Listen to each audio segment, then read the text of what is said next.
Si tenés un miope alto, quizás no sea necesario colocar nada de positivo, porque ya va a estar emborronado. En los casos en los que no tenés que colocar nada de positivo, lo que vas a hacer es dejarlo como está, ¿sí? Con el ojo desnudo, y vas a empezar como si fuera a desemborronar, pero agregando de 0,25 negativo en 0,25, o sea, menos 0,25, sacás, pones menos 0,50, sacás menos 0,25, pones menos 0,75, sacás menos 0,50, y así vas aumentando agudeza visual hasta llegar al 2040.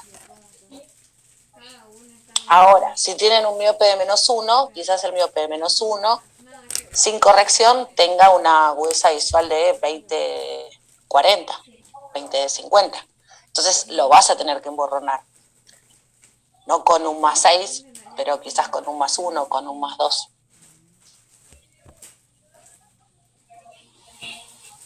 Ya, profe, gracias. De nada. ¿Qué otra Profe, pregunta? respecto a lo que pregunta mi compañera María José, en lo que estaba viendo en el libro de procedimientos, nos indica que se debe de aumentar una dioptría al resultado de la queratometría que tenemos para poder hacer el emborronamiento. ¿Una dioptría al resultado de la queratometría? No. No recuerdo lo que dice en el libro de procedimientos clínicos, te soy sincera, no recuerdo esa parte, pero no. No lo hacemos así. Ustedes hacen la queratometría. A ver, si bien hay una relación directa entre querato, retino y subjetivo, ¿sí? Y en una lógica de atención y en un paciente totalmente lógico, la querato, la retino y el subjetivo van a tener como valores referenciales que van a ser acordes unos a otros, no siempre sucede lo mismo, ¿sí? Y como ustedes ahora están aprendiendo, y dudo que estén seguros de qué saben hacer muy bien, porque no sé si alguno me puede llegar a decir, no, a mí me sale muy bien la querato, pero no tanto la retino, o a mí me sale muy bien el subjetivo, pero tengo dudas en la retino, o yo soy excelente en retino y no me sale también la querato o el subjetivo. O sea, cada uno va a después tener sus fortalezas. Por el momento y a manera de estudiar, lo que ustedes van a hacer es querato, la hacen, la terminan, se olvidan de la querato, hacen la retino, la hacen, toman la agudeza visual, la terminan, se olvidan de la retino y comienzan a hacer el subjetivo. ¿Por qué les digo esto? Porque con este afán que tienen los estudiantes de hacer que las cosas le coincidan, ¿sí? Les doy un ejemplo. Hacen una queratometría en un paciente y les queda un astigmatismo, según Jabal, de 2 dioptrías y media. Entonces se ponen a hacer la retinoscopía y tratan de encontrar los dos cilindros, las dos dioptrías del cilindro sí o sí en la retinoscopía. ¿Sí? La tratan de encontrar a toda costa. ¿Qué sucede? Si ustedes hicieron mal la querato, en la retina no va a haber dos cilindros. ¿Sí? No va a haber dos de cilindro. Entonces se equivocan en la querato y después se equivocan en la retina también. Vuelvo a lo mismo. Hay una relación entre la querato, la retina y el subjetivo, ¿sí? Pero hasta que ustedes no estén demasiado seguros de cada una de las cosas, que lo va a llevar eso a la práctica únicamente, ustedes hacen la querato, se olvidan. Hacen la retino de cero, como si no tuvieran ningún dato, se olvidan. Hacen el subjetivo, ¿sí? Se olvidan de la retina. Después se van a dar cuenta que hay una relación, que es lógica. Pero no traten de encontrar en la retino lo que les dio la querato, o en el subjetivo lo que les dio la retinoscopía, porque muchas veces eso anterior es lo que estuvo mal. Entonces ustedes van haciendo una suma de errores y después terminan teniendo mal la querato, la retino y el subjetivo. Yo hay algo que lo comenté con mis alumnos anteriores y que es bastante interesante. Cuando yo estaba rindiendo mi examen final de Clínica 2, lo tuve que hacer con un compañero de otro curso. Yo reviso a mi compañero, hago querato, bueno, lo mismo que hacen ustedes, ¿sí? Cuando hago querato me queda, según Jabal, un cilindro menos 0,50 en 0 grados. Cuando yo le hago el subjetivo, cuando yo hago la retinoscopía, ¿sí? Me queda un cilindro de 0,25 a 90 grados en mi retinoscopía. Y en el subjetivo, ¿sí? Me queda un cilindro de menos 0,50 en 90 grados. Cuando yo empiezo a revisar mi historia clínica antes de entregarla, digo, acá hay algo que está mal, no puede ser. Como tenía tiempo, vuelvo a hacer la querato, me vuelve a dar lo mismo. Hago una retinoscopía rápida, me vuelve a dar lo mismo. No tenía tiempo de hacer el subjetivo nuevamente, así que entrego mi examen así. Como tengo que defender esa historia clínica, antes de que el profesor me diga algo, le digo, a mí me pasa algo muy raro, me pasa esto con la querato, esto con la retino y esto con el subjetivo. ¿Qué está mal? No sé, pero a mí me dio así. Y en realidad nada estaba mal. Era un paciente extraño, ¿sí? Entre comillas, que tenía una queratometría que daba 0,50 a favor de la regla, que en la retinoscopía me da un 0,25 en contra y que su RX final iba a tener un cilindro 0,50 contra la regla. Si yo hubiera tenido que tratar de arreglar la historia clínica para que quede en coherencia, ¿sí? Hubiera desaprobado mi examen. Porque hubiera modificado para que más o menos quede en relación la querato, la retino y el subjetivo y hubiese estado mal hecho mi examen. Entonces, desde ese día aprendí que no hay que modificarlos porque uno se puede haber equivocado en un paso y que los...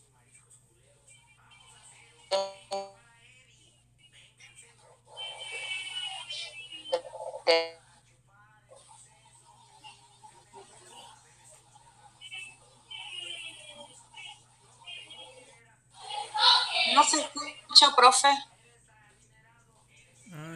Pensé que era yo.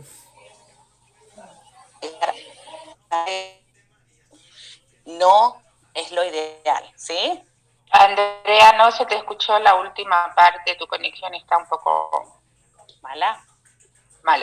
Ok, les decía que el subjetivo es como la parte en la que podemos solucionar los errores que tenemos en una querato o en un retino.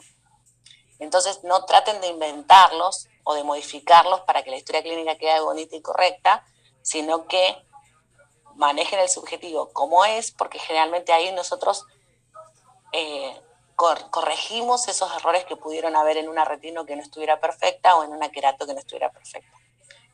Pero bueno, no sé qué es lo que dice el libro de procedimientos clínicos, o sea, no recuerdo esa parte que me estás mencionando, Neisa, pero cuando vamos a hacer el subjetivo, dejamos al paciente sin nada, ocluimos el ojo derecho y el ojo izquierdo y emborronamos el derecho. Está bien, Lice, gracias.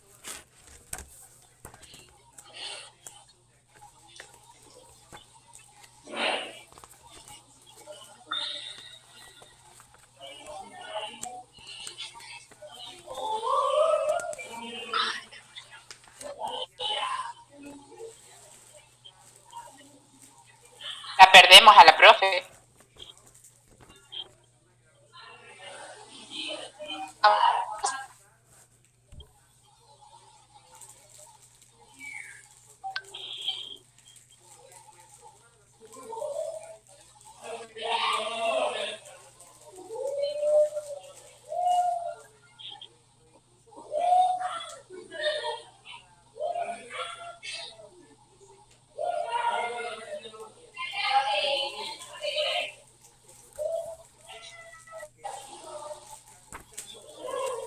Y la perdimos nomás. No, está mal su conexión. Volví, ¿me escuchan? Ahora sí. Sí. Ahí cambié la conexión, a ver si se escucha mejor. Ok. ¿Alguna consulta más?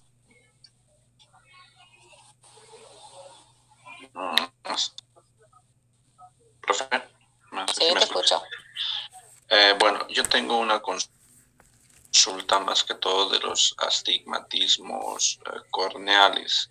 Esa parte no me quedó muy clara sobre el astigmatismo. Por ejemplo, en keratometría teníamos un astigmatismo de 0,50 a favor, en contra de la regla, mejor dicho.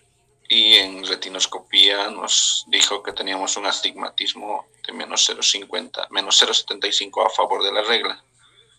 Eso no entendí muy bien, esa parte con los profesores. ¿La cuenta, digamos? Sí, más o menos. O sea, por eso le digo, en queratometría el profesor nos dijo que teníamos que restarle en Jabal un astigmatismo de restarlo, sumarle menos 0,50 a 90 grados. Y en retinoscopía nos dijo que el astigmatismo corneal es menos 0,75 a favor de la regla. Esa parte no la entendí bien. A ver, el concepto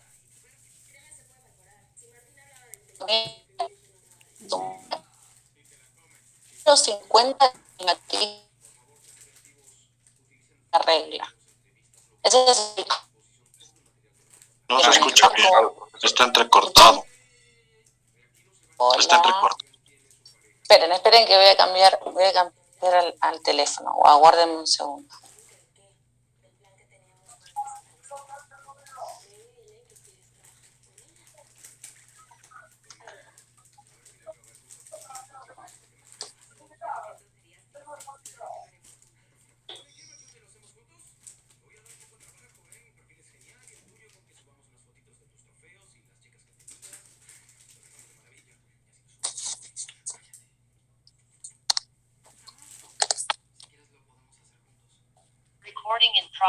Hola, ¿me escuchan? Hola, ¿me escuchan? Sí, ahora sí está mejor. Ahora sí, no sé si me dejé entender. Me refería a la cuestión del astigmatismo corneal, profesor.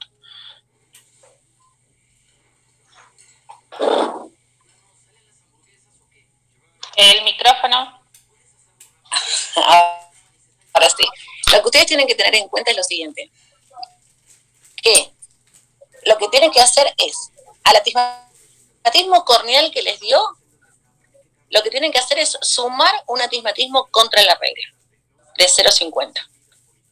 Este es como el dato que no se pueden olvidar. Ustedes, al astigmatismo corneal, que es el queratométrico que obtuvieron, le tienen que sumar un astigmatismo contra la regla de 0,50. ¿Sí? Entonces, si ustedes tienen cornealmente astigmatismos a favor de la regla, al sumarle un 0,50 en contra, ese astigmatismo va a bajar, digamos. ¿Sí? Por el contrario, si ustedes tienen en córnea astigmatismos contra la regla, al sumarle un 0,50 contra la regla, ese astigmatismo va a subir. ¿Se entiende? Sí. Entonces, como para que tengamos una idea, ustedes hacen una queratometría y les da que el astigmatismo corneal es de 0,75 en 180 grados. Es un astigmatismo de 0,75 a favor de la regla. ¿Sí? Entonces, 0,25. A ese astigmatismo a favor de la regla yo le tengo que sumar un 0,50 en contra. Si le sumo un 0,50 en contra se me va a achicar. ¿Sí? Entonces me va a quedar un 0,25 a favor de la regla. Ese es el menos 0,50 en 90 que ustedes tienen que sumar algebraicamente. Por el contrario, si vos tenías un 0,75 contra la regla, un menos 0,75 en 90, 90 o cerca de 90, ¿sí? No siempre tiene que ser en 90, ¿ok? Pero sí era contra la regla. Un menos 0,75 en 90 grados. Y le tenés que sumar un 0,50 contra la regla también. Entonces, ¿qué vas a tener?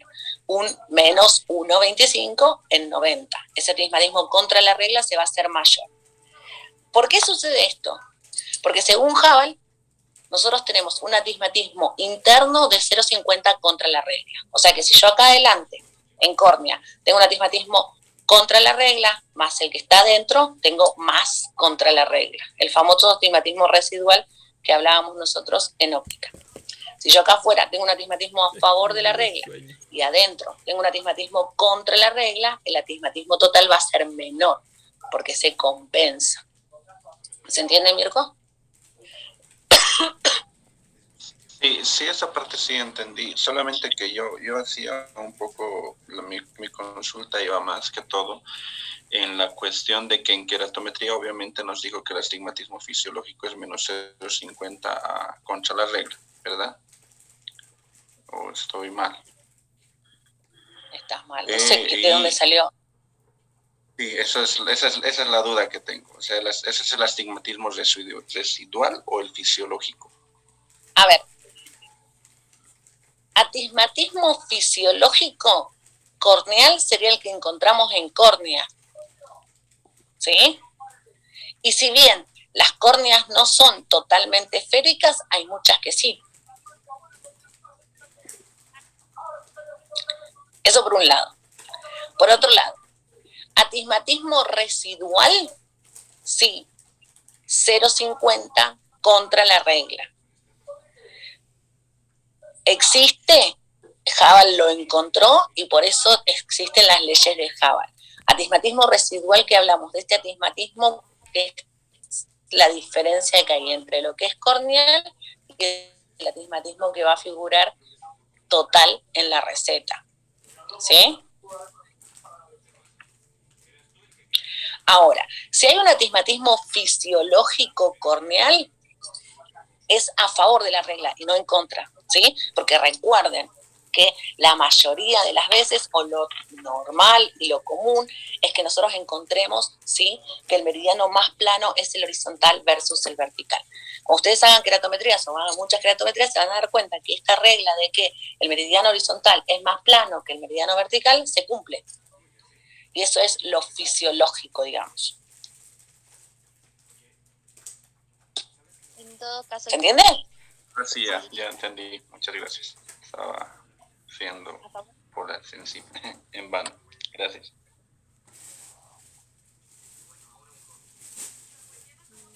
disculpa, Nerea, en todo caso, pues sería 0,50 a favor de la regla, ¿verdad? ¿Cómo? No te escuché. En la queratometría, el astigmatismo fisiológico sería 0,50 a favor de la regla, no en contra. Sí, 0,50, 0,25. Eso es como súper fisiológico y como bastante común, Sí, digamos, qué bueno ¿sí? que- Encontrar atismatismos de 0,25 o 0,50 en córnea es como súper común. Pero siempre son a favor, o la mayoría de las veces son a favor. Esto sería como lo fisiológico, porque recuerden, vuelvo a lo mismo, recuerden la ley esta de cuándo es a favor de la regla o en contra de la regla. Nosotros dijimos que la regla, ¿sí?, es que el meridiano horizontal es más plano que el meridiano vertical. Esa es la regla. Entonces, en base a esto, la mayoría de las veces cuando ustedes tomen radios de curvatura se van a dar cuenta que el horizontal es mucho más plano que el vertical. Y esto es lo común. ¿Encontramos pacientes diferentes? Sí, obvio. 0,25, 0,50. No sé si hay un valor específico, ¿sí? Pero más o menos 0,25, 0,50 es como súper común encontrar, pero contra la regla. Es más difícil, mucho más raro encontrar contra la regla en córnea. El contra la regla está dentro, generalmente en cara anterior de cristalino.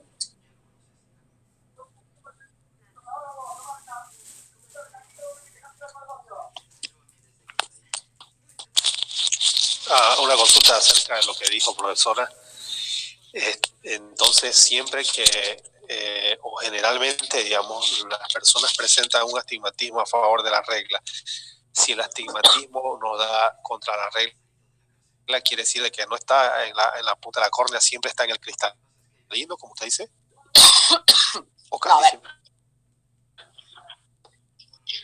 Si el astigmatismo a vos en la receta te da contra la regla, decís. Sí. Si el astigmatismo en la receta te da contra la regla, pueden pasar muchas cosas. Que tenga contra la regla en córnea, más Hubbell, ¿sí?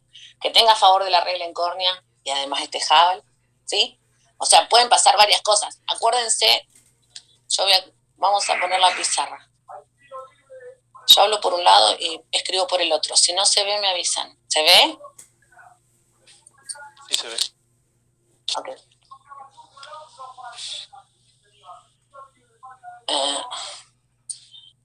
Yo les pongo una queratometría, 42,50 por 43,50. Ustedes lo ponen con pera.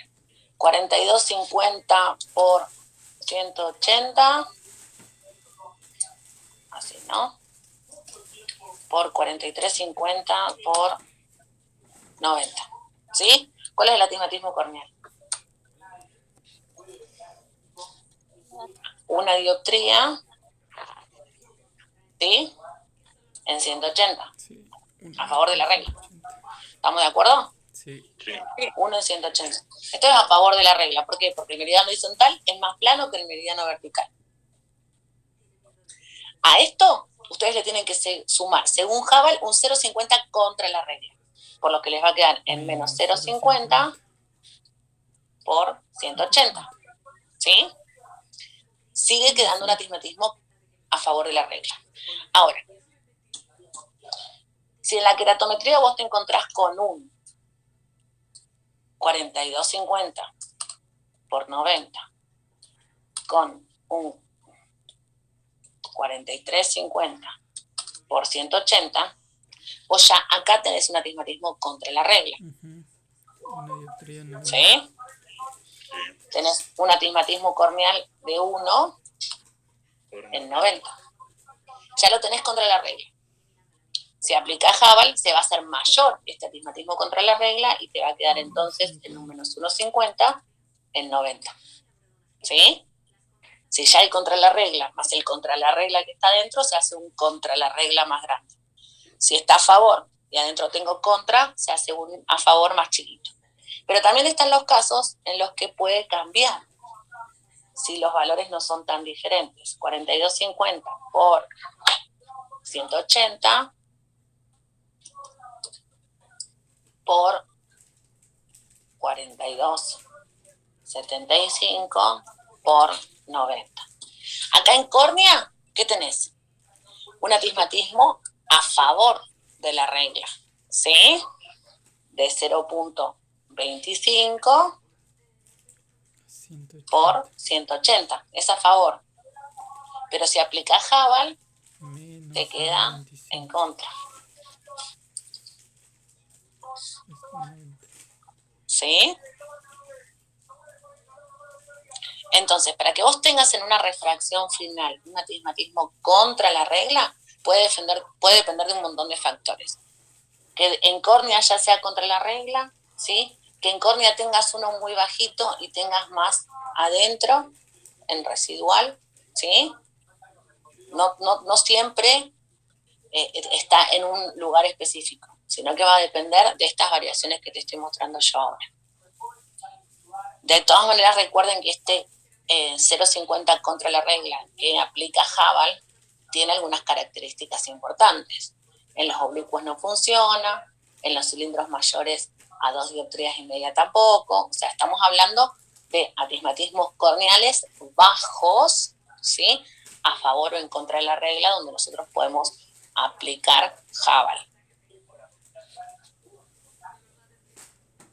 Disculpe, profe, en el último ejemplo,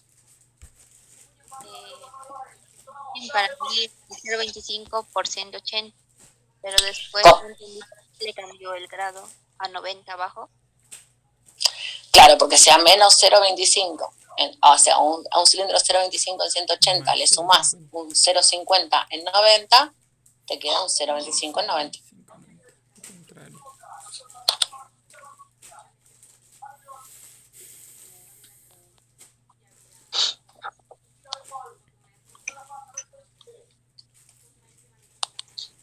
Profe, y en caso de que en ese mismo ejemplo, en el último que nos dio, que sea 42,25 a 180 con 42,75 a 90, me quedo con 0.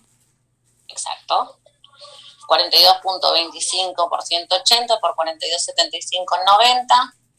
Me estaría quedando acá un 0,50 en 180, ¿sí? Un atismatismo de 0,50 a favor de la regla porque el meridiano más plano es el horizontal. Si a esto le sumo un 0,50 en 90, se anulan, ¿sí? Un 0,50 acá con un 0,50 acá, lo anulo. Y el atismatismo según Hubble que queda es 0.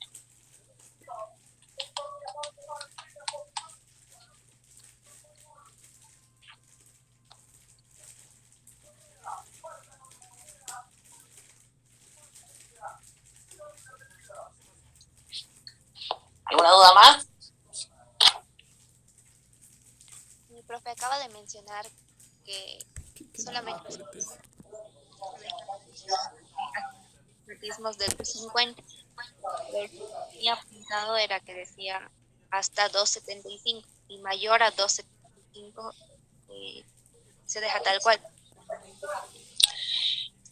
Bueno, eso no sé cómo qué valor tomaron como parámetro con quién les digo que era todo. César, ¿no? ¿Cuál fue el valor que tomaron como parámetro? ¿Hasta 250 o hasta 275? 275. Ok, hasta 275 aplicado en Java, la parte de 275. Eso depende de la bibliografía y demás. Pueden encontrarse algunas diferencias. Siempre son menores a 3, ¿sí? En eso estamos todos de acuerdo. Pero si encontraron alguna diferencia de 0.50 a 0.75, lo que les dijo César está bien. Si él les dijo que hasta 0.75 aplican Java y mayor a 0.75 no, esa es la diferencia que ustedes tienen que tomar.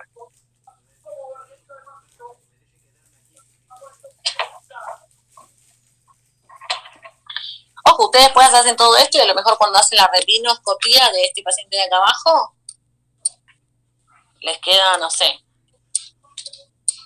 en la retina les queda, por ejemplo, -1 con un cilindro menos 0.50 en 170, ¿sí?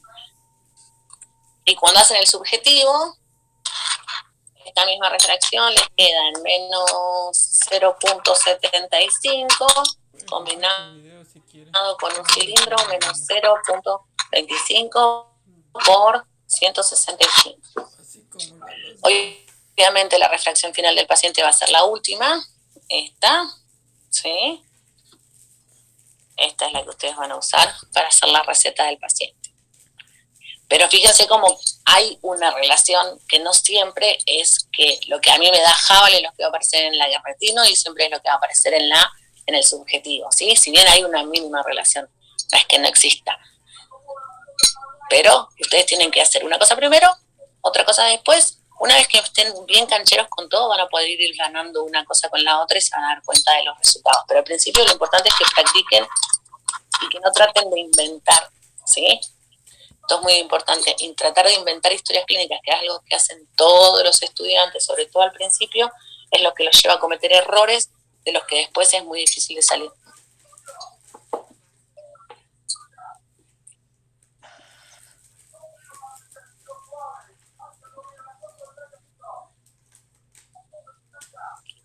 ¿Alguna otra consulta? Profesora, a mí no me quedó tan claro lo que avanzamos en la última clase, lo del la constante que era 30 para el dial astigmático. Eso no me quedó muy claro. Lo que tenés que hacer con la constante es cuando vos pones al paciente enfrente del dial astigmático, el dial tiene números, del 1 al 12. Si el paciente te reporta que ve más negra la línea del 2, vos a ese 2 lo tenés que multiplicar por 30 para saber en qué eje poner el cilindro. Yo les decía que si bien es un dial donde vas a tener todos los círculos, vas a tener el 2, el 3, el 4, el 5, el 6, obviamente esto se va reportando y el paciente quizás te dice que ve esto, la diagonal completa, o por ejemplo en este caso el 12 y el 6, ¿sí? No te va a decir solo el 6, lo más probable es que te diga que ve más negra la línea del 6 y del 12, o que ve más negra la línea del 3 y del 9, ¿sí? Si te dice estos dos valores, estos dos números, lo que vos tenés que hacer es buscar el más chico. En el caso del 3 y el 9, vamos por la más fácil. En el caso del 3 y el 9, ubicás el más chico, el 3 por 6, 3 por 3, perdón, 9. Tenés que poner el eje en 90 grados. Porque si multiplicas el 12 por 30, se te va a complicar más. Entonces siempre buscas del 1 al 12, el número más chico, y ese número lo multiplicas por 30. Ese valor que te da es el eje en el que vos tenés que poner el cilindro. Está bien, gracias.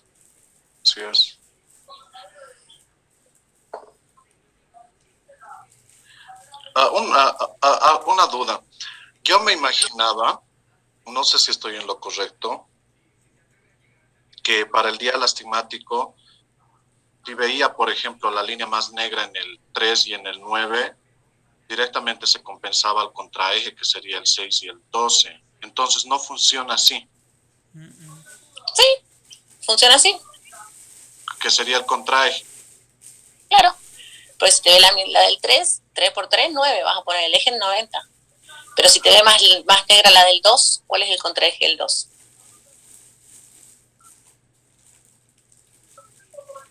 O sea, si te ve más negra extra, es fácil, porque vos sabés que esto es 180 y lo vas a poner así. Pero cuando el paciente te reporte que ve más negra la línea del 2, 95 sería. no. Aplica la fórmula. Si yo te digo que veo más negra la del 2, ¿en qué eje me vas a poner el cilindro? 2 en 60. Exacto. Vaya. ¿Sí? En realidad es lo mismo. El motivo es que vos puedas encontrar el eje del cilindro sin problema. Si el paciente te ve más negra esta, ¿sí? Que es la de 90, vos vas a poner el eje en 180, en contraeje, ¿sí? Sí. Acá la cuenta. Si el paciente te ve más negra esta, te está viendo la del 6 y la del 12. 12. 3 por 6 o 30 por 6, 180. Vos le vas a poner el eje así, en contraeje. El problema surge cuando el paciente te dice, veo más negra la del 5, veo más negra la del 4, o veo más negra la del 10. ¿En qué eje se lo pones? Para saber cuál es el contraeje. Por eso esta constante de multiplicar ese número por 30 para saber cuál es el eje en el que tenés que colocarlo. Gracias, ahora sí me quedó más claro. No hay por qué. ¿Alguna otra duda?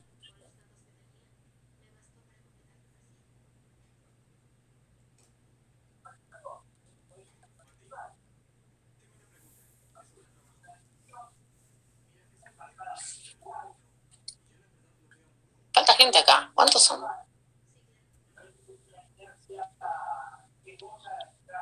Berbeli no ha entrado. ¿Y alguien más? No, solo no. Bien, ¿ninguna otra duda? ¿Ninguna otra consulta? Tengo una pregunta sobre la neutralización en la retinoscopía. Sí. No sé si nos podría explicar nuevamente sobre ese tema de la neutralización, porque no capté en realidad muy bien y no logré anotarlo tampoco.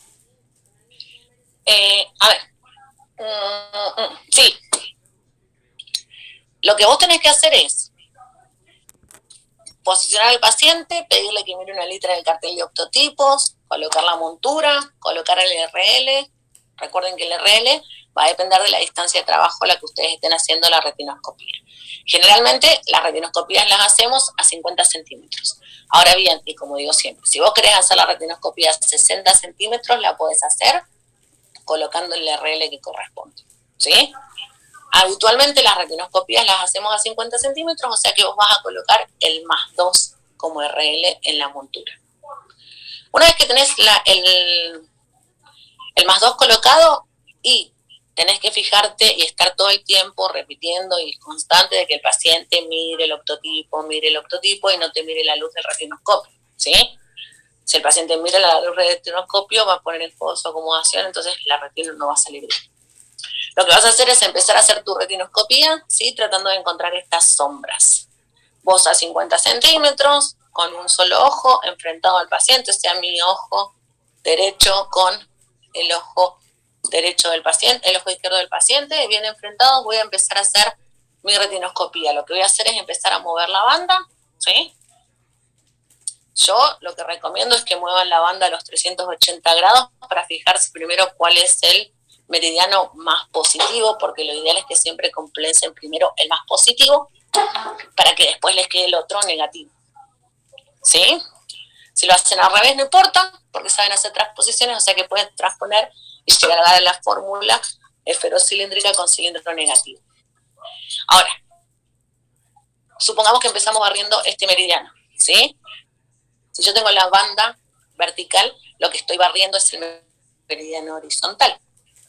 ¿Está claro, no? Ok. Barremos. Veo sombras con, tengo que poner lente positiva. Veo sombras contra, tengo que poner lentes negativas, ¿sí? Entonces empiezo a adicionar lentes hasta que yo vea la pupila toda completa, o sea, no encuentre sombra en la pupila. Una vez que neutralice todo ese meridiano, voy a girarlo a 90 grados. Si estaba barriendo así, voy a girar así. Y voy a encontrarme, si lo hice bien al primero, en ese caso con sombras contra, sombras negativas, ¿sí? Cuando encuentro con sombras contra, tengo que neutralizar con lentes negativas. Como yo ya barrí un meridiano y estoy barriendo el segundo, en este segundo meridiano lo que voy a hacer es colocar lentes cilíndricas. Lo primero lo hice con positivo esférico. Ahora voy a poner lentes cilíndricas y voy a empezar a compensar esas sombras con cilindros negativos. Compenso con cilindro negativo hasta que vuelvo a neutralizar. ¿Qué significa neutralizar? Que cuando ustedes barran esa pupila, cuando ustedes barran con la luz del retino en la pupila, no encuentren sombras, ¿sí? Esto es lo que ustedes tienen que hacer, no encontrar sombras. Ustedes tienen que barrer despacito y no encontrar sombras. La sombra aparece cuando hay error refractivo. Si ustedes lo compensaron totalmente, no aparecen sombras. Ustedes barren la pupila y la pupila queda todo el tiempo iluminada. No se ven esas sombras que van a encontrar en un primer momento. Eso es neutralizar. Generalmente nosotros les pedimos que traten de pasarse. O sea, ustedes ven una sombra, compensan, les parece que está la pupila completa, por las dudas pongan un poquito más a ver si se pasaron para la sombra contraria. Pero bueno, eso lo va a dar la práctica. Pero digamos que busco el meridiano más positivo, compenso con lentes positivas o negativas de acuerdo a cómo me den las sombras, sombras a favor, lentes positivas esféricas, sombras en contra, lentes negativas esféricas.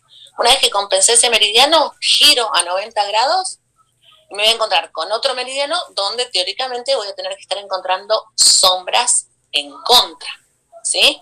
En ese caso voy a compensar ese segundo meridiano siempre con lentes cilíndricas negativas. De 0,25 a 0,25 hasta que lo compense. Una vez que yo compensé ese otro meridiano, por las dudas, vuelvo al primero. Y chequeo que esté bien compensado. Por las dudas, giro los 360 grados, ¿sí? La banda de mi retino, para darme cuenta que en todos los meridianos está compensado. Ustedes tienen que pasar la banda del retino en todos los meridianos y en que ningún meridiano les dé sombra. Eso sería una pupila totalmente compensada. Ok, profe, muchas gracias. Ahora sí se entendió muy bien. Ahora,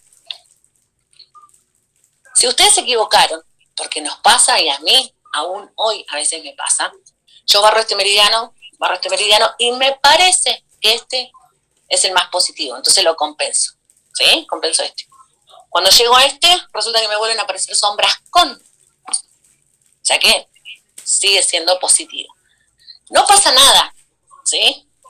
Si yo lo cambio, yo me compensé este, lo neutralicé, quedó perfectísimo. Cuando doy vuelta a compensar el otro, resulta que me siguen apareciendo sombras con.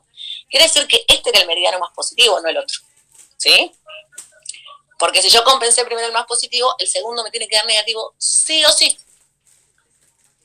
Si yo doy vuelta y acá me siguen apareciendo dos sombras con, quiere decir que me equivoqué y este era el meridiano más positivo. Pues no pasa nada, sigo poniendo positivo hasta que este se compense completamente y cuando lo compense a este, vuelvo al otro y ahí me van a aparecer las sombras contra. Entonces ahí vuelvo a poner cilindro negativo, ¿sí?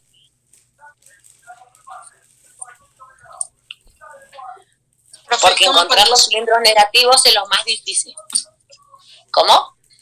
¿Cómo podemos darnos cuenta cuál es el más positivo? A ver. Es por el ancho de las sombras. No sé si ustedes lo vieron, cómo vieron, para no mezclarme con la explicación de Renzo, que creo que les dio retino. Cuando ustedes pasan la banda del retino frente a la pupila del paciente, ¿sí?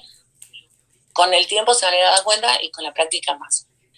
Pero si la sombra es más ancha, mientras más ancha sea la sombra, más error refractivo hay. Cuando es más chiquita es menor. Entonces, cuando ustedes encuentran sombras muy anchas, quiere decir que hay mayor potencia. Si las sombras son con, serán positivas, si las sombras son contra, serán negativas. Tengan en cuenta este concepto como para que ustedes más o menos se imaginen hasta que lo hagan ustedes en práctica. Cuando ustedes están pasando la banda, ¿sí?, sobre la pupila del paciente, a medida que ustedes van compensando, lo que van haciendo es ensanchando la luz. Van haciendo esto.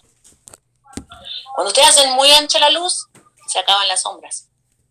¿Sí? Ya sean negativas o positivas, no importa. Ustedes tienen una banda que va pasando y les da sombras con o sombras contra. Cuando ustedes empiezan a compensar, la luz se ensancha, se ensancha, se ensancha, se ensancha, se ensancha, hasta que llega un momento en que ustedes pasan la banda y no hay sombras porque lograron ensanchar todo lo necesario de esa luz. Entonces, cuando vos pasás y encontrás que la sombra es muy grande, muy ancha, quiere decir que hay mucho. Pasás así, hay mucha sombra con. Pasás así, hay sombra con, pero es más finita. Entonces, ¿qué pasa? Este es el más positivo, este es el menos positivo. ¿Se pueden equivocar? Sí. ¿Todos nos equivocamos? Sí. Yo hoy a veces me equivoco con errores refractivos bajos, sí, también me equivoco. Creo que el más positivo es uno, lo termino de compensar, cuando voy al otro, me siguen apareciendo sombras con. No pasa nada, compenso este de vuelta y vuelvo a este, y ahí sí voy a encontrar las contras. Pero para darte cuenta cuál es el más positivo, tenés que ver el que tenga o las sombras con o la sombra con más grande, digamos.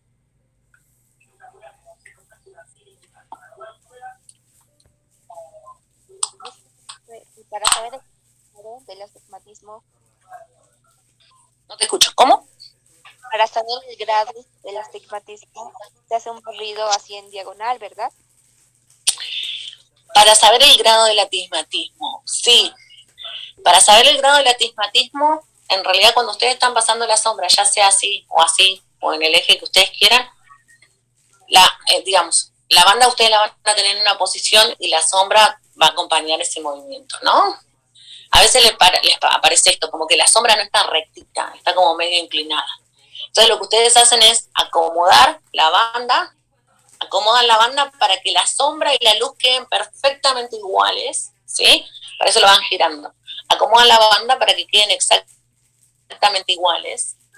Y una vez que quedan iguales, quiere decir que ya están en el eje que corresponde. Giran 90 grados y encuentran el otro. A ver si les hago un dibujo para que... Soy muy mala dibujando, pero vamos a intentarlo. Al principio encontrar el eje es un poco más difícil.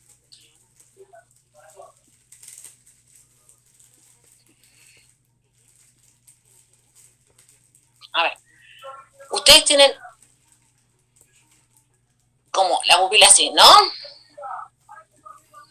Y están pasando una banda de luz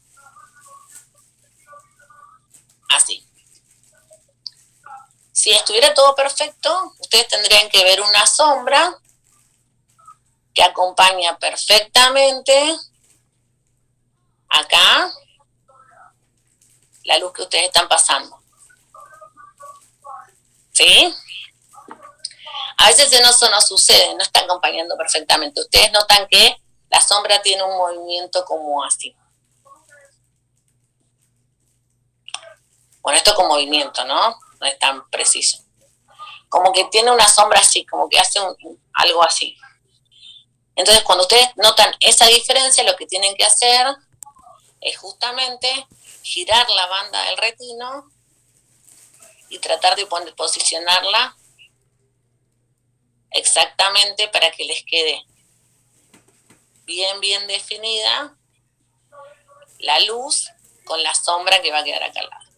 Entonces ahí sí les pasa como todo parejito, luz y sombra, luz y sombra. Y eso quiere decir que están en el mismo eje del cilindro.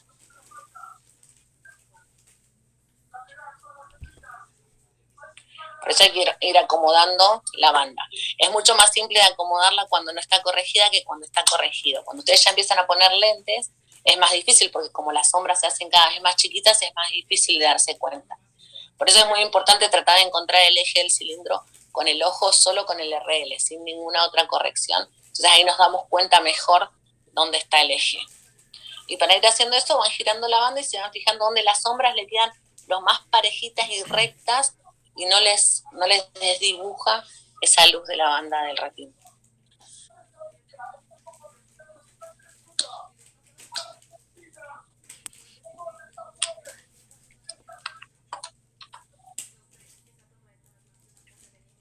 ¿Otra pregunta?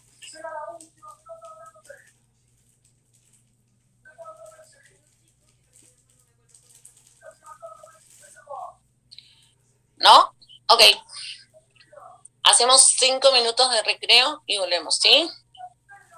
Según mi reloj son y 56. Bueno, y 5, estamos de nuevo.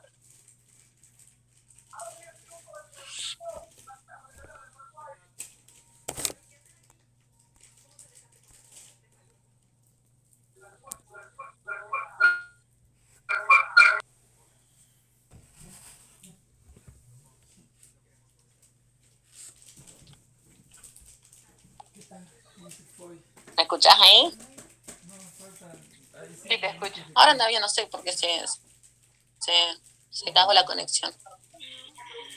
Ah, no sé. Decirle que muy malo su cable al señor Morales. Sí, se queja de que no.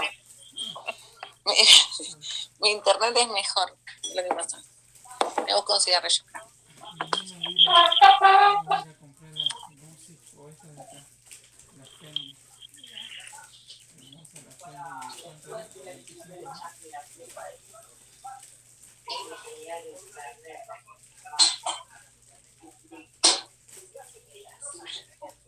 Voy a comprar la Music o esta de acá, la Fendi. Hermosa la Fendi. ¿Cuánto es?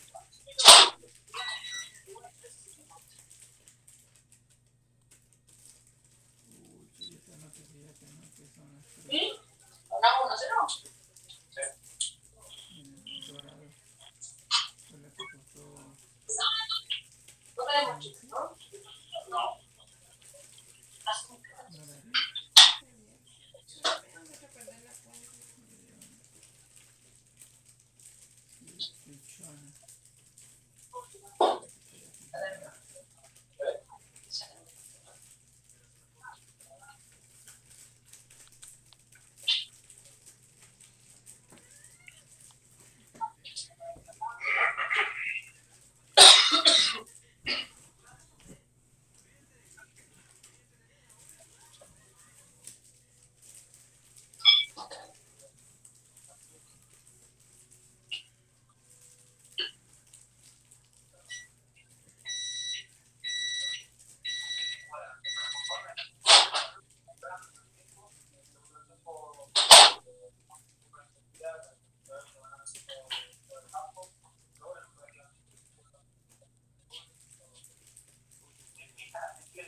Cartera y más.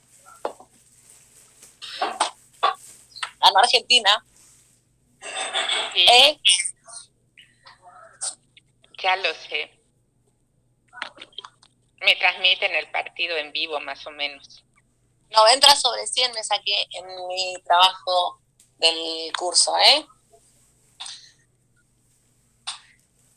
Y eso que lo hice medio las apuradas. No estaba excelentísimamente bien, pero bueno. Bueno. No, porque la verdad, hay un par de ítems ahí que me lo van a tener que volver a explicar porque no los entiendo. No, yo soy la pesada que pregunta 80 veces las cosas, hasta que no las entienda me las va a tener que seguir contestando. Sí, porque lo que pasa es que es todo nuevo para mí, o sea, no tengo ni idea de esto, entonces Algunas cosas la verdad que las hice medio por lo que me parecía, que por lo que realmente estaba segura, que sabía que estaba haciendo bien. Igual mi intuición estuvo bien, pero sí, hay un par de... Bueno, calculo que en la próxima clase nos enseñarán un poco más también, ¿no? Era esta más que para... Este trabajo era más para ponernos así como a revisar artículos científicos. Sí, lo que pasa es que, viste, te tenés que poner a revisar artículos científicos hasta que los lees todos, la mayoría en inglés, los tenés que traducir. Algunos el traductor no te los traduce. ¿Por qué? No sé, me los traducía. Qué raro. ¿Tu compañerito de estudio qué dice? Él lo hizo. Lo que pasa es que no lo hizo igual que yo, no sé.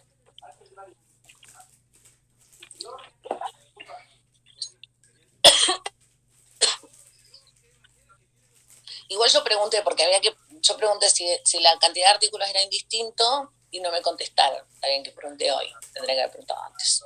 Mierda. Pregunté hoy y no me contestaron. Entonces yo puse 2 artículos y en realidad por eso me parece que me bajaron la nota, porque eran 5 lo que había que poner, no 2. Andrea le hizo corte y le hizo 2 artículos. O sea, como el desarrollo del artículo está bien y todo lo que del artículo, pero el tema era que no eran 2, eran 5. Y me iba a callar. La próxima se lo voy a hacer completo.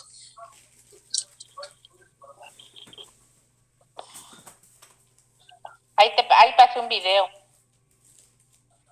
¿A mí? ¿De?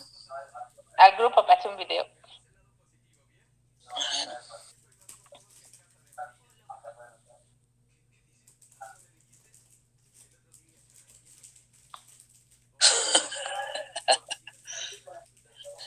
¿Sabes? En fin. Genial el video.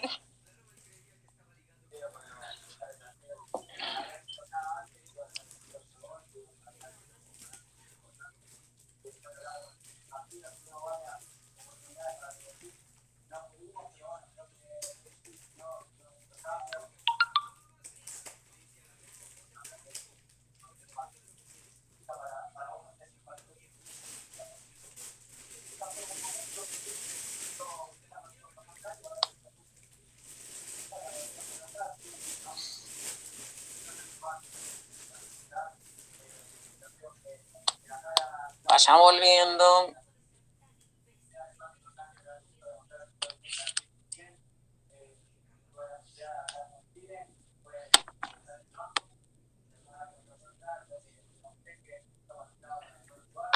Y 5 les dijiste, faltan 2 minutos.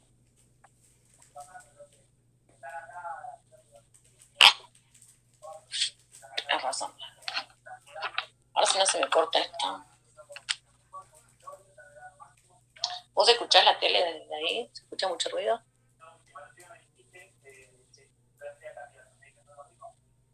Sí, estamos escuchando los comentarios. No sé quién habla, pero... Voy a cambiar.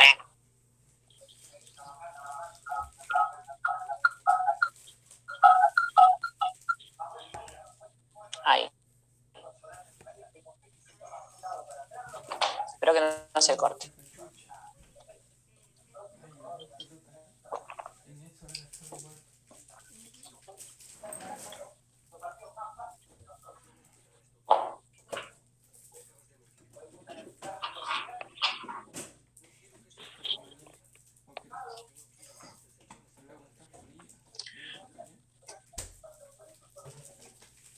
Así que la calabresa, che.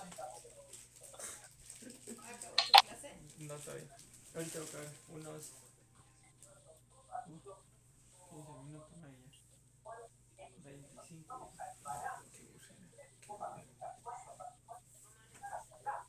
17 olían el kilo. Había sido porque yo vi que habían 2 chorizos. Aparte era 16.90. Se hacía dos chorizos de eso. Ahí te mandé mi nota. Carísimo. Mira, ¿cuánto? 4 kilos, 5 kilos había ahí.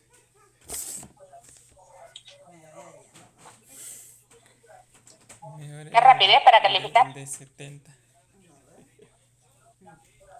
Tiene pocos alumnos. Ah,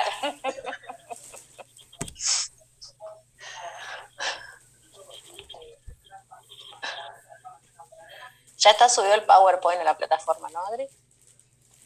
¿de subjetivo? Sí.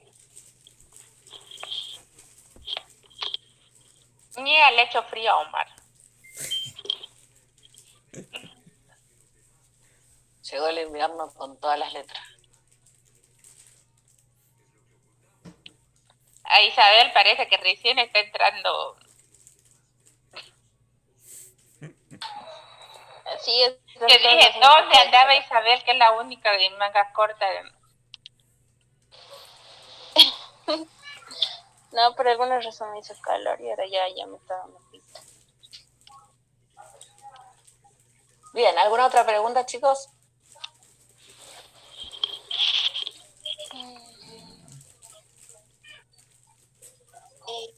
¿Cuál es la diferencia de la retinoscopía estática y la dinámica? En la retinoscopía estática tenemos la acomodación relajada y el paciente mirando de lejos. Y en la dinámica lo que hacemos es poner en juego toda la acomodación, por eso después la tenemos que compensar. Porque en la dinámica le pedimos al paciente que mire la cartilla que vamos a colocar en el retinoscopio y hacemos que ponga en juego su acomodación y mire a la distancia a la que nosotros estamos trabajando, que son los 40 centímetros. Entonces el paciente pone en juego la acomodación y nosotros después tenemos que compensar. Y en el llenado de la historia, ¿cuál vamos a utilizar? La estática, ¿verdad? Estática, ¿O vamos sí. a hacer las dos? Van a usar la dinámica en niños. Ok. La dinámica, o sea, van a usar siempre la estática y solo dinámica en niños menores de 5 o 6 años.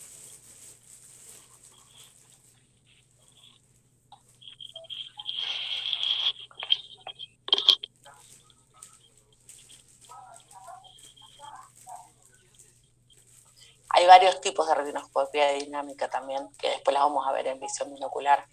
Igual las deben haber visto. Sí.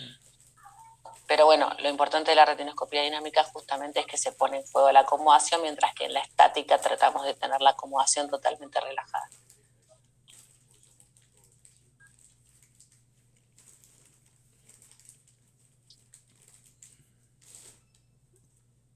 ¿Alguna otra pregunta? Por ejemplo, yo tengo una duda. Sí. En cuestión de lámparas de hendidura, el profesor en oftalmoscopía nos decía que con personas que tienen nistagmus, ese movimiento sacádico involuntario del ojito, se puede neutralizar en una posición. ¿En la lámpara de hendidura se tiene que neutralizar en la misma posición? Si necesitas hacer...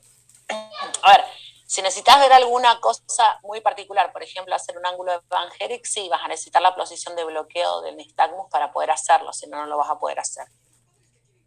La mayoría de los pacientes que tienen nistagmus tienen algo que se llama posición de bloqueo. En una posición determinada, cada uno la tiene en una posición diferente, pero generalmente es en la mirada hacia afuera, el nistagmus se bloquea o baja, ¿sí?, los movimientos oscilatorios que tiene.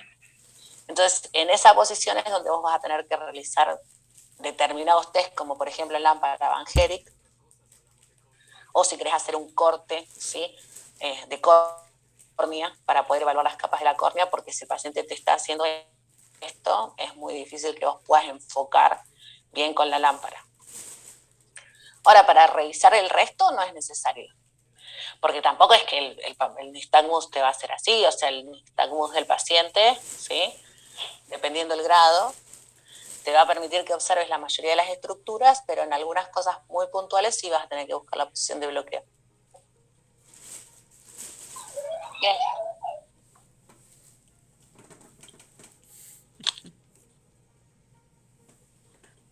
¿Alguna otra pregunta? Profe, yo no tengo sueño. Profe, lo que no me quedó claro, en retinoscopía, ¿cuánto es que usamos los espejos planos, los espejos. En retinoscopía siempre vas a usar el espejo plano. Sí. Porque si invertís el espejo, te invierten las sombras. O sea, el mango del retino con el reóstato, digamos, siempre hacia abajo. Bien abajo, todo el tiempo para abajo. Y tienen que tener mucho cuidado porque nosotros agarramos el retino de esta manera, lo bajamos y con esto es lo que nosotros vamos girando la banda. Entonces a veces cuando ustedes están girando la banda, suben ese reóstato e invierten el espejo. Si lo invierten, todo lo que era con les va a aparecer contra y todo lo que era contra les va a aparecer con. Entonces van a realizar al revés. Siempre, siempre espejo plano, siempre bien abajo el reóstato para mantener las sombras y poder hacer la retinoscopía sin equivocarse. Si lo hacen al revés, tienen que invertir los signos. Pero es más complicado, así que... A ver, de cualquiera de las dos maneras el resultado es el mismo, ¿no? Queda claro que de cualquiera de las dos maneras el resultado es el mismo. Pero nosotros les vamos a exigir que siempre trabajen con espejo plano. En cualquier retinoscopía, estática o dinámica.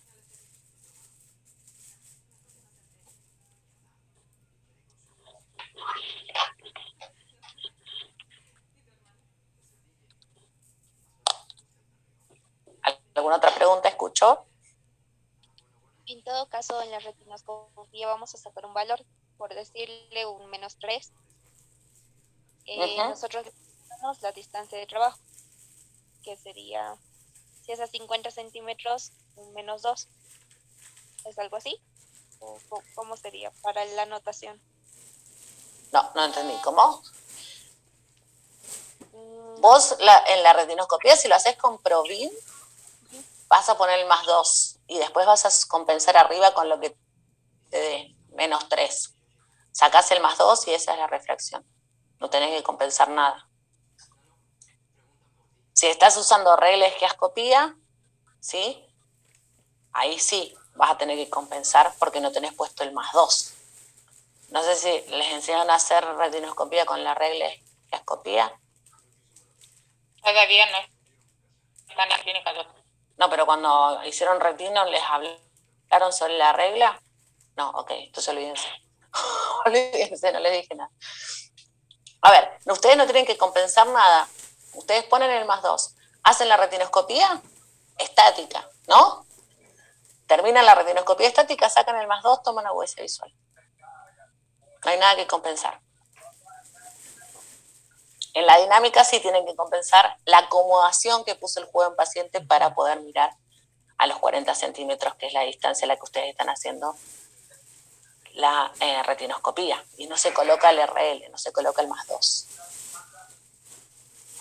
Pero eso es en la dinámica. En la estática, ustedes ponen el RL, hacen la retino, compensan, sacan el +2 que pusieron, si trabajaron a 50 centímetros, y con eso le toman a huesa visual al paciente. No hay que compensar nada de nada de nada. Y la anotación sería, por ejemplo, como bueno, con el ejemplo de la compañera, que si ponemos un -3, ¿se hace la sumatoria con el +2 o se queda con el -3 directo? No, el -3. Vuelvo a lo mismo.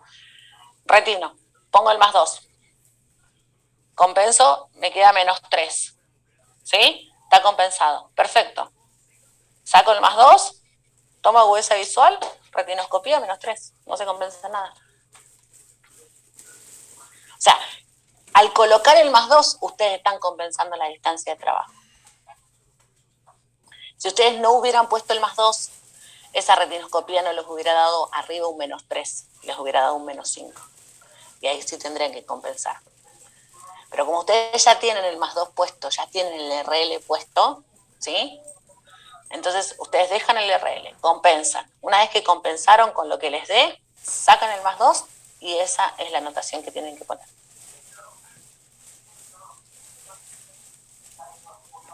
Gracias.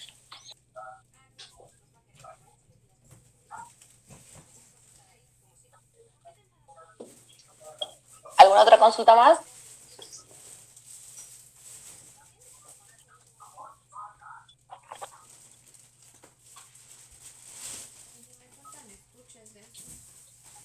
Nada de nada de nada. Por ahí están. ¿Qué pasó? ¿Somos menos ahora? Se escapó Rosario.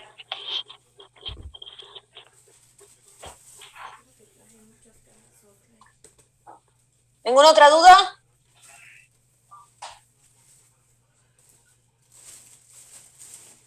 Ok. Ahora me toca preguntar a mí entonces.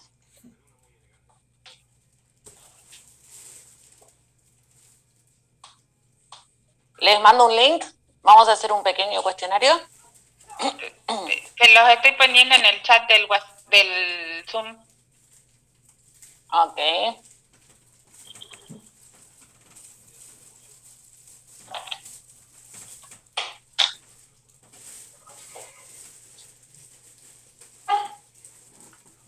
Entren, regístrense con el nombre que corresponde y vamos a responder un par de preguntas similares a las que del examen final, por cierto.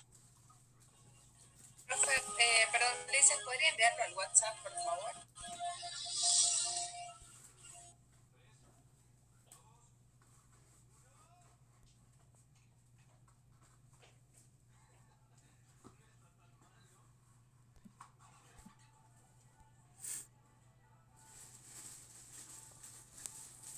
Enviado. Sí, llegó, gracias.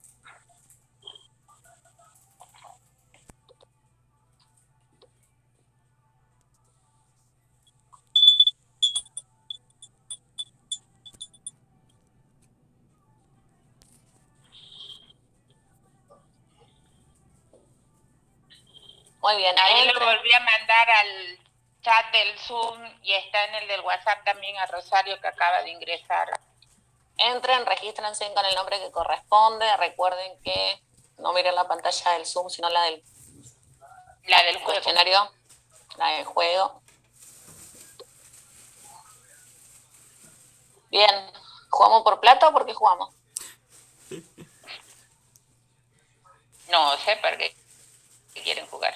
Licenciada, va a disculpar, se me fue la conexión completo, se me había estado acabando la batería de mi compu, o sea que no me enteré cómo entrar a esto que están empezando, va a disculpar. En el chat tenés el link, ingresa ahí y pone tu nombre, Rosario. Está en el chat del WhatsApp y en el chat del Zoom. A usted le convendría entrar desde el chat, desde el WhatsApp, para que no tenga el problema de... Claro, entrar por el celular, más fácil, así no te equivocas. Deja el Zoom en la pantalla y entra por el celular, por el chat del celular.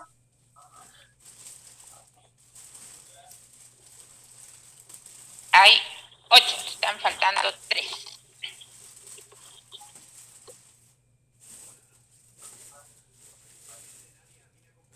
Faltan 2.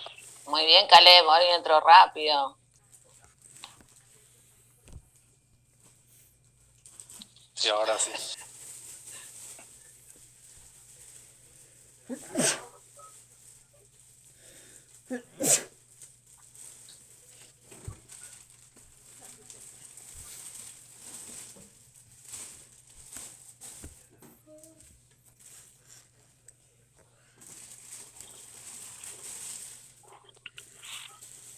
¿Ya, Rosario?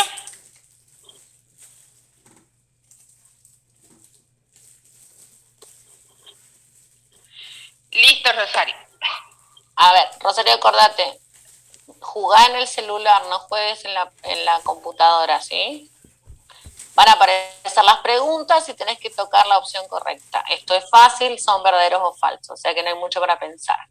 ¿Cuál es la idea del juego? Que ustedes sepan cómo son el tipo de preguntas que van a tener que responder en el examen final de optometría 2. Así no se quedan estudiando una cosa que no sea la que corresponde y se fijan más o menos cuál es el objetivo de lo que los profesores queremos que ustedes sepan antes de llegar a clínica 2. ¿Ok? Bien, son 10 preguntas para responder verdadero o falso. Obviamente una sola opción es correcta y tienen un par de segundos para responderla. Hacemos como el otro día entonces. Se gana 10 puntos el que sale primero y 5 puntos el que sale segundo. ¿Están de acuerdo? Sí. Ok. 10 puntos en el próximo examen para el primero, 5 puntos para el segundo. ¿Empezamos? Cuando me digas, ¿listo? ¿Están todos? Sí. Sí, están todos. Dale. Verdadero o falso, recuerden.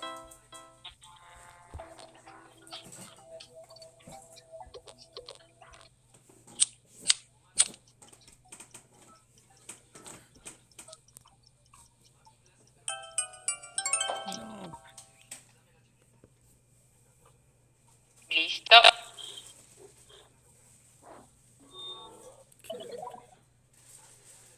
Vamos.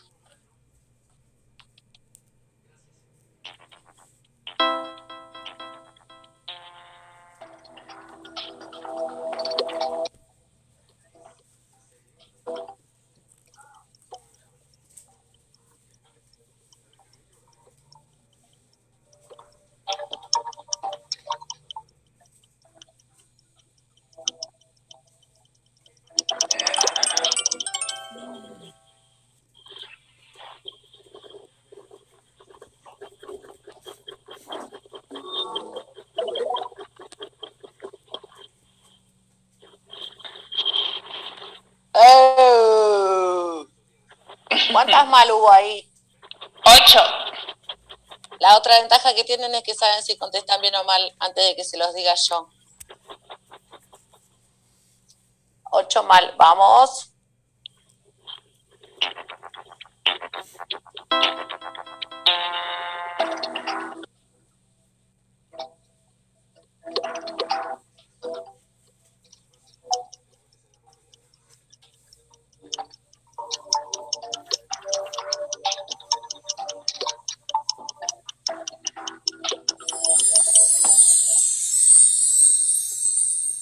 Era muy fácil.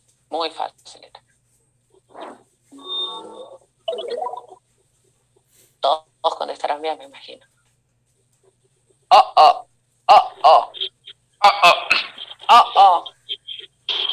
Si alguien me enseña a hacer el PPC de otra manera que no sea binocular, les apruebo optometría 2. ¿Seguimos? Sí.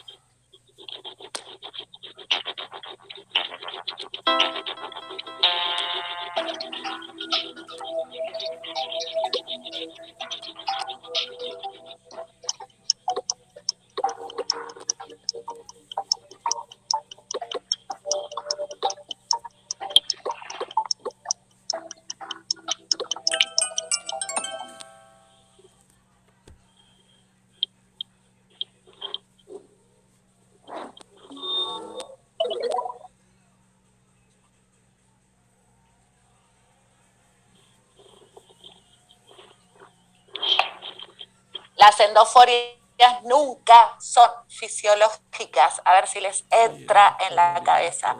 Las endoforias nunca son fisiológicas. Regístrenlo, háganse un cartelito, por favor.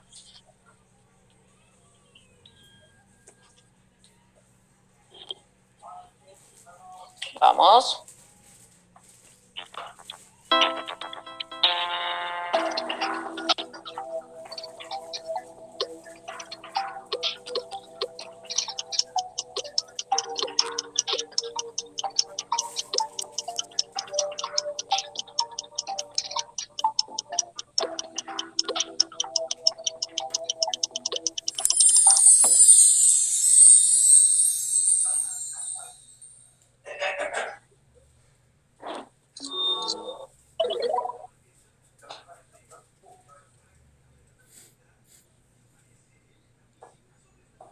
Vamos.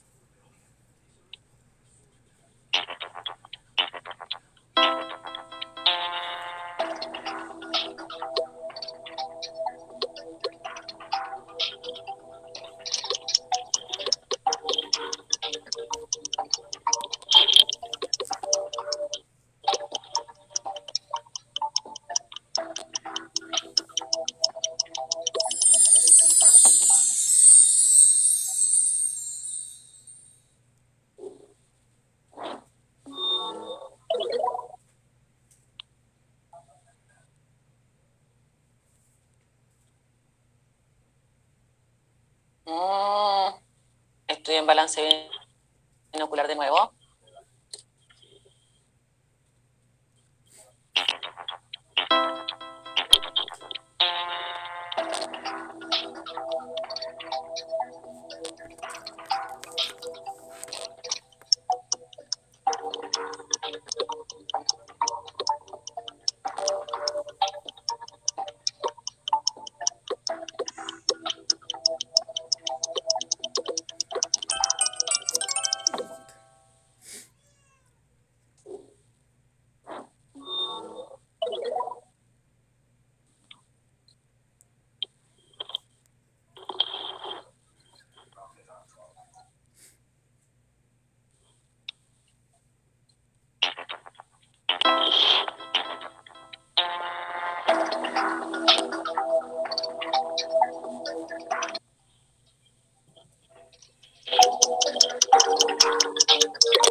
No sé, medio van a hacer.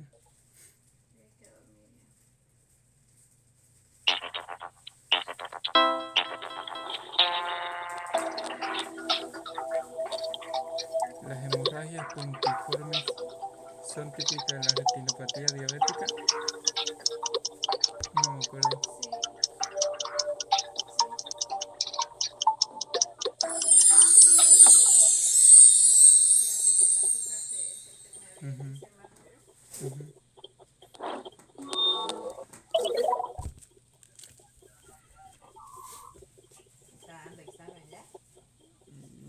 Repaso. Como un juego lo hacen. A ver, ¿terminamos? Terminamos.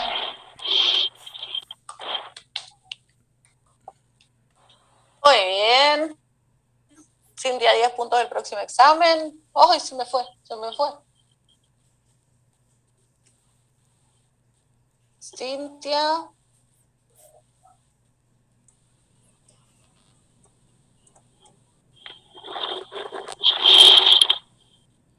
Nadie respondió todas bien. ¿Alguna duda con alguna de las preguntas? ¿O por qué la respondieron mal?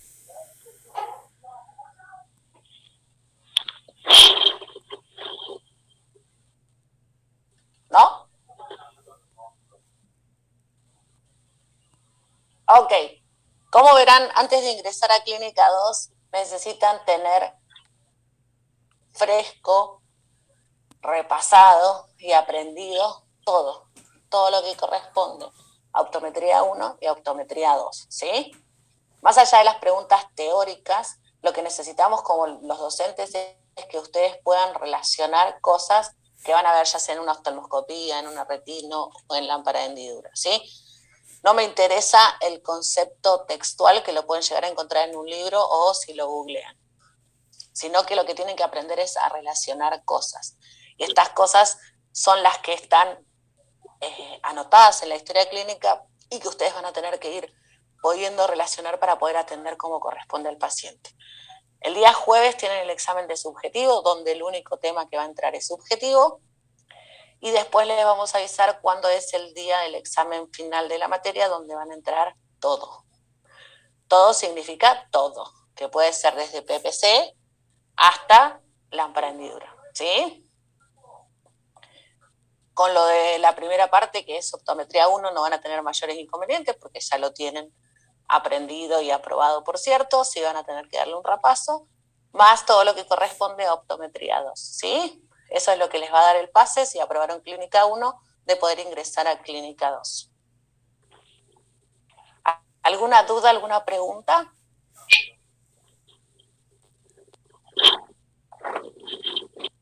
Andrea, ¿quiénes se ganaron los puntos? Que al final mi computadora se apagó, solo estaba jugando.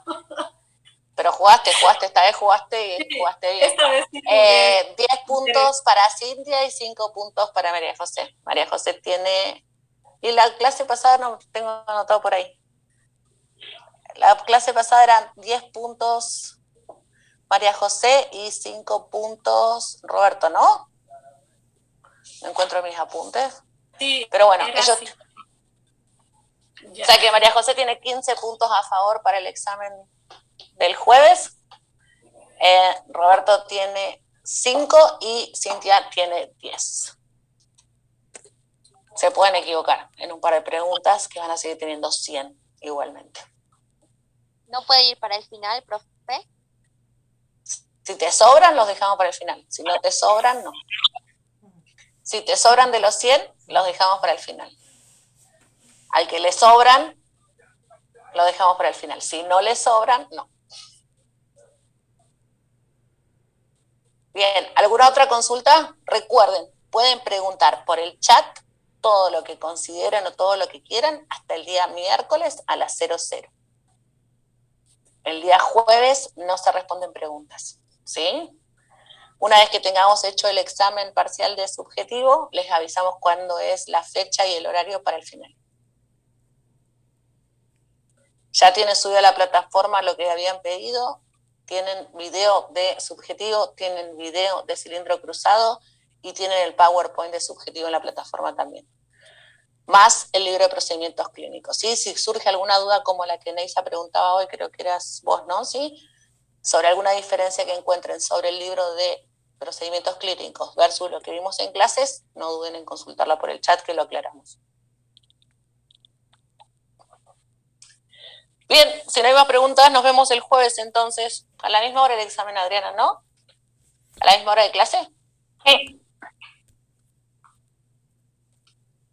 Y otra cosa, no hagan lío con la plataforma, si el examen es a las 21 horas, entren a las 21:01, no entren a las 20:50 porque si no tenemos los mismos problemas de siempre con el acceso al examen, ¿sí?